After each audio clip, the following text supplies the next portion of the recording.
Ya pemirsa, terima kasih Anda masih bersama kami di Indonesia Bicara. Dan saat ini sudah hadir bersama saya Profesor Tri Yunis Miko selaku epidemiolog UI yang akan berbincang-bincang terkait tema kita pada malam hari ini.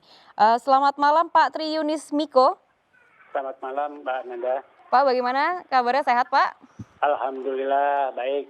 Oke Pak, kita ngobrol-ngobrol sedikit nih Pak terkait tema kita pada malam hari ini yakni klaster baru dari kerumunan. Nah, bagaimana tanggapan Bapak melihat angka kasus COVID-19 di Indonesia yang saat ini terus meningkat, padahal waktu itu sempat landai tapi justru sekarang malah justru memecahkan rekor Pak? Ya, jadi dua hari terakhir atau tiga hari terakhir ini penambahan kasusnya di Indonesia menjadi 5.000. Sebelumnya itu 4.000. Jadi ada tambahan 1.000. Itu karena banyak event yang terjadi, yaitu demonstrasi Undang-Undang Cipta Kerja, kemudian libur panjang, dan satu lagi adalah penjemputan Habib Rizik begitu. Terjadi kerumunan yang besar. Kalau Habib Rizik hanya terjadi mungkin kerumunannya se-Jabodetabek karena umatnya dari Jabodetabek. Kalau libur panjang itu se-Indonesia, jadi peningkatannya se-Indonesia. Kemudian kalau demonstrasi, peningkatannya terjadi di provinsi-provinsi yang ada demonstrasi begitu Mbak. Oke Pak, lalu bagaimana tanggapan Bapak atau Bapak melihatnya? Apakah sejauh ini pemerintah maupun Pemprov di tiap-tiap wilayah, Pemda di tiap wilayah ini sudah melakukan tindakan yang cukup tegas gitu Pak untuk mencegah terjadinya kerumunan di tiap wilayah, khususnya yang kemarin baru-baru saja terjadi ini di Jakarta terkait penjemputan Rizik Syihab beberapa hari lalu Pak? Ya, saya bingung, pada waktu demonstrasi tidak ada yang marah begitu. Kemudian ke waktu penjemputan Habib Rizik itu marah karena memang yang dirugikan banyak. Yang dirugikan adalah orang-orang yang mau naik pesawat ke airport Soekarno-Hatta menjadi terhambat. Belum lagi kalau ada penularan, kalau ada penularan dan itu terbukti penularan akibat kerumunan tersebut, baik itu yang terjadi di sekitar airport begitu, maupun yang terjadi di keluarga yang ikut berkerumun pada waktu saat penjemputan.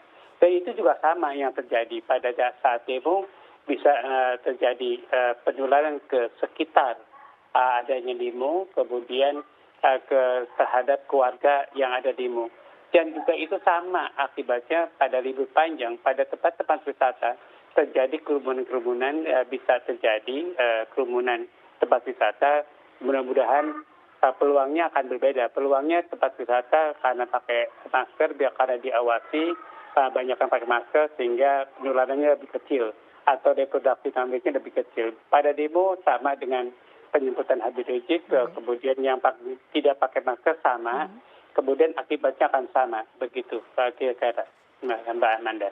Baik, Profesor Miko, ini kan juga yang sempat jadi sorotan publik ini adalah di saat Satgas COVID-19 bukannya melakukan tindakan pembubaran, tapi justru membagikan masker nih Pak. Namun tadi dari pengakuan yang disampaikan oleh salah satu tim Satgas COVID-19 ini adalah dikarenakan memang sangat sulit gitu Pak untuk membubarkan kerumunan ini. Jadi sehingga yang dilakukan adalah tindakan preventif dengan membagikan masker. Menurut Bapak apakah langkah seperti itu sudah ideal Pak untuk melakukan pencegahan penyebaran virus COVID-19 khususnya di saat yang sudah mulai semakin parah gitu Pak, bisa dikatakan? Jadi penjemputan Habib Rizik ini tanpa pemberitahuan. Jadi mendadak para pengikutnya menjemput Habib Rizik begitu karena mungkin sudah kangen begitu. Jadi banyak sekali. Jadi itu menunjukkan bahwa ketidaksiapan faktor keamanan atau petugas keamanan mencegah terjadi kerumunan tersebut begitu. Kalau demo kan ada pemberitahuannya, kemudian ada iring-iringannya. Ini kemudian tidak kelihatan bahwa begitu banyaknya yang menjemput. Dan menurut saya penjemputan ini sebenarnya tujuannya apa gitu. Jadi kalau menjemput seorang Habib memang harus sebanyak itu. Jadi menurut saya mungkin kasihan karena kasihan orang-orang di sekitarnya. Orang-orang yang mau naik pesawat tertular COVID-19, orang-orang yang mau naik pesawat terhambat begitu. Jadi harusnya itu dipikirkan. Itu dipikirkan tidak mengganggu orang lain. Jadi seharusnya umat Islam itu berbuat baik. Jadi tidak menghambat orang lain yang mau naik pesawat, tidak menularkan penyakit COVID kepada orang lain. Oke. Kira-kira begitu, Mbak. Prof. Miko, ini kan juga tadi kalau bisa dikatakan terkait penjemputan ini katakanlah memang mendadak gitu Pak, mungkin tidak siap gitu untuk penanganannya. Tapi ini kan selanjutnya ada kegiatan lainnya nih Pak, ada Maulid Nabi dan juga pesta pernikahan putri dari Rizik Syihab. Nah, apakah eh, tindakan yang dilakukan oleh Pemprov DKI Jakarta maupun otoritas-otoritas terkait ini Pak, ini sudah ideal gitu Pak? Ini kan kalau acara-acara selanjutnya ini bisa dikatakan sudah terencana gitu Pak. Ya, perencanaan Maulid ini memang terencana. Pernikahannya juga itu terencana, tapi mengundangnya, dia mencegah semua jemaahnya datang itu tidak mungkin begitu. Karena Oke. Habib Rizik itu yang kangen terhadap Pak Habib Rizik itu banyak sekali yang kangen. Jadi sehingga ada orang yang hanya mau ketemu begitu Pak Habib Rizik begitu. Jadi mau mendapatkan sesuatu kemudian dia tidak peduli kepada masyarakat sekitar Petamburan yang akan bisa menularkan kepada masyarakat sekitar Tamburan, kepada keluarganya dia tidak peduli. Jadi keluarganya juga bisa tertular kalau Anda kemudian jemaah itu berkumpul atau berkerumun. Nah itu harus dipikir-pikir panjang karena apa manfaat dan faedahnya terhadap kita, terhadap keluarganya, kemudian harus dipikir panjang. Menurut saya pikir panjang memang harus dilakukan terhadap jemaah pembebasan FPI begitu. Oke.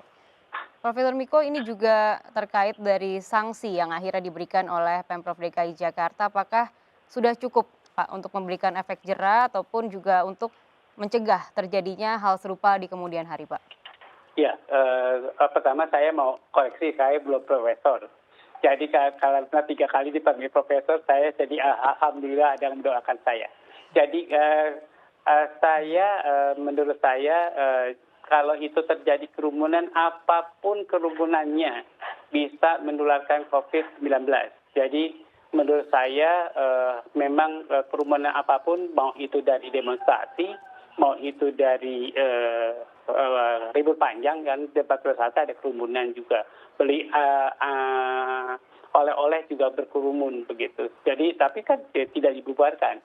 Nah, kemudian kerumunan pada saat penjemputan, pada saat Maulid Nabi, pada saat pernikahan, itu kerumunan yang kemungkinan tidak bisa dihindari begitu. Jadi kalau Habib Rizik kemudian membayar denda 50 juta begitu, ya itu yang harus dibayar. Tapi bukan 50 jutanya yang harus dibayar, yang perhatian terhadap orang lainnya. Jadi harus diindahkan, harus terabaikan begitu, bukan diabaikan ya, artinya harus diperhatikan.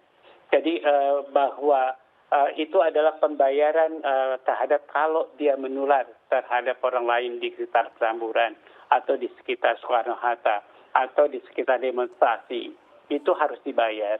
Dan itu bukan cukup, Pak. Kalau ada yang meninggal itu nggak cukup pembayaran 50 juta. Jadi harus benar-benar dipikirkan. Kalau ada keluarga yang meninggal, itu harganya nggak 50 juta begitu. Harganya lebih dari itu, bahkan nggak bisa terbayarkan. Kira-kira begitu. Oke, Pak Miko, ini juga melihat sepertinya kan sebenarnya kalau sosialisasi ini sudah sering kali ya Pak dilakukan oleh pemerintah maupun lewat Satgas COVID-19. Tapi sepertinya kurang efektif gitu ya Pak, melihat masih terjadinya kerumunan yang jumlahnya banyak sekali seperti beberapa hari lalu itu Pak. Sepertinya kan cara-cara seperti ini masih belum efektif. Apakah Pemprov DKI Jakarta khususnya nih Pak, perlu menarik rem darurat lagi Pak untuk mencegah atau menekan peningkatan jumlah kasus positif COVID-19? Ya, kalau lihat peningkatannya harus hati-hati. Memang itulah tugas surveillance. Begitu, surveillance melihat peningkatannya. Kalau dianggap peningkatannya berbahaya, kemudian perlu ditarik dan rem darurat. Saya lihat peningkatan itu tidak berbahaya, karena kapasitas pelayanan kesehatan masih baik begitu. Jadi dari laporan saya lihat masih belum mencapai 70% begitu. Oke. Jadi di bawah 60%, di bawah 70%.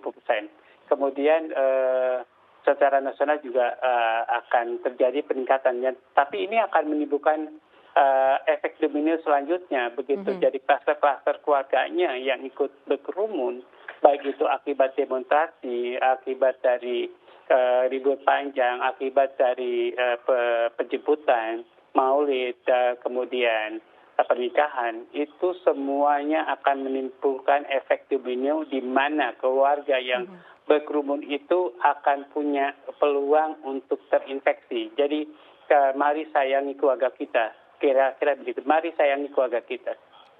Oke, baik. Kita harapkan dari dialog kita malam ini bisa menjadikan pelajaran juga ya Pak untuk masyarakat untuk ikut mengambil andil bertanggung jawab pada dirinya masing-masing untuk mencegah penularan COVID-19 ini. Terima kasih Pak Miko atas waktunya. Ya, Pemirsa, terima kasih Mbak Amanda. satu pertanyaan lagi Pak untuk Pak Miko. Ini satu segmen lagi. Pemirsa, kita akan kembali pada tema kita pada malam hari ini, ancaman klaster baru dari kerumunan yang akan kami lanjutkan usai jeda berikut ini. Tetaplah bersama kami.